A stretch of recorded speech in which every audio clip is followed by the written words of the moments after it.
I was 19, so that's how long the book has been inside me, more than 20 years. But it was just about, I had this idea about a boy building a bridge and he wanted to make it beautiful and perfect and great. I tried to write it in my early 20s, but I realised, no, that's not it. I didn't quite have what I needed. I wrote a book that was published, which was the fourth book that I tried to write. And every time I think, Bridge of Clay is the next book. And I think, no, it's too hard. I'll do the next book. And then finally after The Book Thief, I said, right, it's time to do Bridge of Clay. I think you always borrow bits and pieces, but clay, I think, came in a lot of ways from, somewhere inside me. And it's often found in the little things, like clay is always training for things, and that's what I always feel like I'm doing. I don't just try things, like I always practice, and I always feel like I'm training. And Clay is very much like that. And he's also a very ambitious character, and even as a kid, I was always quite ambitious. And so I wouldn't say Clay and me are the same, but you take pieces from yourself and you put them in all your characters. And so in a way, all of your characters are a sum of yourself. Definitely between Matthew and Clay, but there's a little bit of Henry and Rory in me as well, and Tommy too, and even in the fact that Tommy's the youngest, Henry's the one who's sort of, he's quite full of life and always trying things and always wanting, not that I was much of a money maker, but he's always got ideas. And I'm not saying I'm like that all of the time, and Rory, sometimes he's the really tough one. But I think we all have these different bits and pieces inside us, some more than others, of course.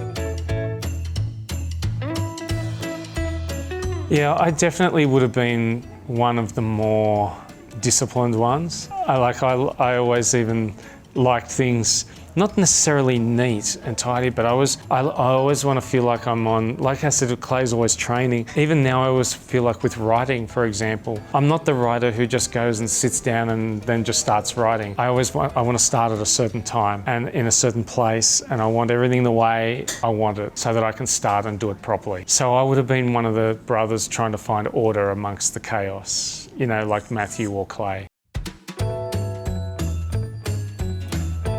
I do have a room in the house, but I actually like to go between chaos and control. So in my office, everything is not necessarily neat. I like to have quite a big desk, and I don't work in the middle. I work on the bottom corner, and then I sort of move outwards. And the messier my desk gets, I leave throughout the day, but in the morning I want it ready again before I go to bed. I make sure it's ready to start again the next day. And but other times I just like to work in the kitchen, and I like family. And I don't usually work with my door closed. Family coming in and out, and I had 2 dogs, and now I have 1 dog, and he just stays with me when I work.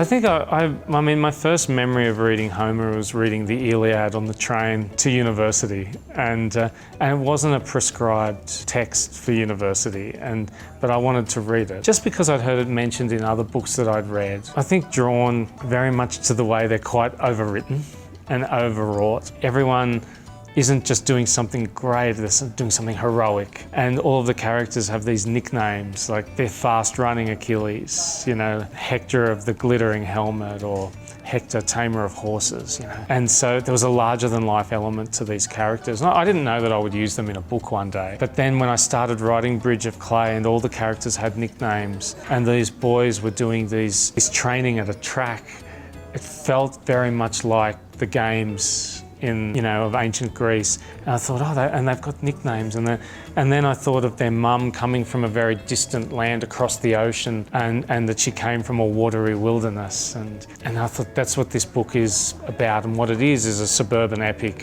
where we think we've all got small, dull lives. We all have big moments in our lives, we all fall in love, and we all have people we love die on us. And we try to make beautiful things.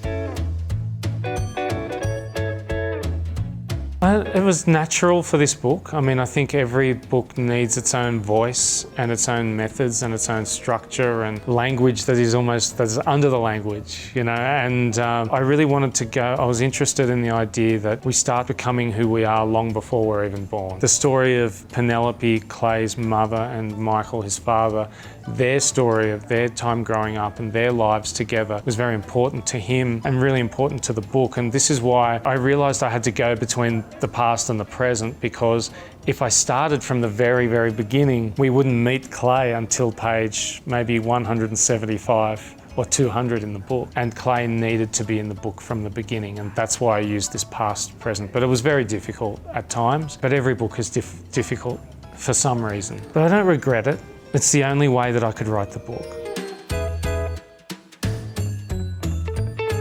I think I was just always very attracted to bridges. Everywhere I go, or everywhere I used to go, I always used to notice the bridge. And where I live in Sydney, to get into the city, there were two bridges that you could go across, two different ones. Depending where you were going, you took a different bridge. So I think growing up in a city that's full of water and has a very famous bridge, the Sydney Harbour Bridge, and we use bridges all the time, you know, from childhood to adulthood, not understanding to understanding. In this book, it's a bridge of that kind of understanding. You know, I guess bringing a family back together. It's a bridge in a way that sees the water come both ways. From the past is coming in and the present is going out. The idea that a book is a bridge to, you know, in terms of storytelling, to come to an understanding about the characters by the end.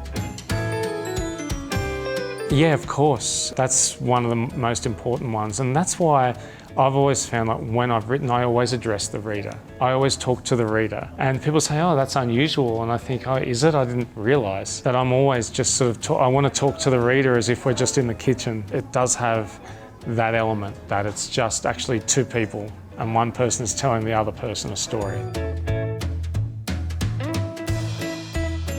It surprises me a lot when people say, oh, all of your books are totally different. You know, and it's one of the nicest things that someone ever says, actually. And that I still see similarities between The Book Thief and Bridge of Clay, and even my earlier books. In a lot of ways, Bridge of Clay is like the sum of all of my books, an environment of my first 3 books, and I guess 4 books, and then, you know, the more international feel of a book, say like The Book Thief. And just the ambition and scope of The Book Thief as well, but more. I feel like Bridge of Clay was everything I've done and trying to pull all of that together. But if you look hard enough, I think you can see the similarities.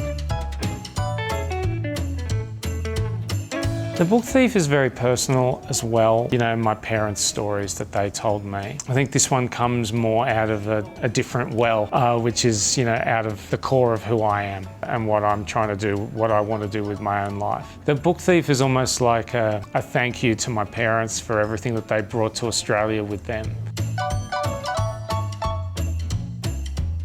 Most of the time, I'm writing and going, well, that's not it, and that's not it, that's not it either. A book like Bridge of Clay is the best example because it took 13 years to write, and I wasn't on holiday for 7 or 8 of those 13 years. I was working the whole time, trying to make it work. As a writer is believing what you've done is any good.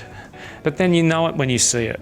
But it doesn't ever happen the first time. Almost never happens the first time, not for me anyway. I often describe writing in the way that I remember when I was a kid and I did athletics, I thought I won a race. And my dad said to me afterwards, he said, I thought you won as well, but you made one big mistake. You have to win by so much that they can't take it off you. If nothing else, I know that with a book like The Book Thief and Bridge of Clay, that no one else could have written those books, whether people like the books or not, you know, but I know that only I could have written them.